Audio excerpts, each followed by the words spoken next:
Assalamualaikum warahmatullahi wabarakatuh. Perkenalkan, saya Viola Anggunwinanti dari Prodi Ilmu Administrasi Publik angkatan 2021. Di sini saya akan menjawab pertanyaan ujian akhir semester dari mata kuliah Akuntabilitas dan Pengawasan Publik. Yang pertama itu, apa arti pentingnya mempelajari akuntabilitas dan pengawasan publik?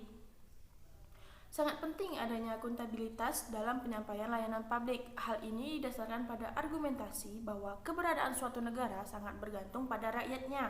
Oleh karena itu, merupakan kewajiban negara untuk memberikan pelayanan yang baik dan bertanggung jawab, serta masyarakat dapat berperan aktif dalam upaya pencegahan dan pemberantasan tindak pidana korupsi. Adapun fungsi akuntabilitas adalah untuk meningkatkan efisiensi dan efektivitas kerja serta menciptakan keuntungan dengan menjaga proses dan meningkatkan evaluasi kerja. Maka efisiensi dan efektivitas kerja dapat tercapai dengan lebih sempurna. Yang kedua itu mengenai controlling trend 2022. Apa yang mengendalikan tren atau mengontrol tren untuk tahun 2022? Yang pertama itu mengontrol kepemimpinan pola pikir.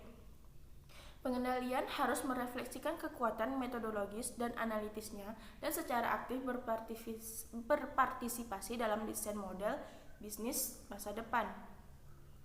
Mereka yang bertanggung jawab dalam pengendalian dipanggil untuk menciptakan tempat berkembang bagi keberhasilan kerja. Secara khusus, pola pikir berorientasi masa depan yang menciptakan kepercayaan antara karyawan. Yang kedua, pengendalian agile, tujuan dan hasil utama. Transformasi model bisnis yang gesit mengubah proses dan struktur. Transformasi yang sukses membutuhkan sistem manajemen yang memadai untuk membuat kontribusi nilai dari transportasi transparan. Yang ketiga, mengontrol transformasi, manajemen kinerja berbasis data, yaitu mengambil keputusan dalam pengendalian akhir, memanfaatkan potensi big data dengan lebih baik untuk keputusan operasional dan strategis yang berkembang menjadi manajemen kinerja berbasis data. Yang keempat, pengendalian fungsi, pengendalian rantai pasokan. Di seluruh industri, perusahaan berjuang dengan masalah pasokan dan menimbulkan tantangan bagi keberlangsungan model bisnis. Model biaya rantai pasokan perlu diadaptasi di banyak industri. Tidak hanya biaya, keamanan dan jarak pendek menjadi faktor keberhasilan dalam pengadaan. Yang kelima itu pengendalian keberlanjutan, penilaian siklus hidup produk.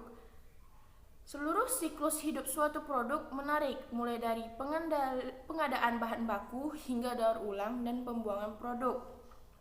Dengan bantuan penilaian siklus hidup, perencanaan, pengendalian, dan pengelolaan tujuan ekologis dapat didukung. Yang keenam itu instrumen pengendali nilai seumur hidup pelanggan.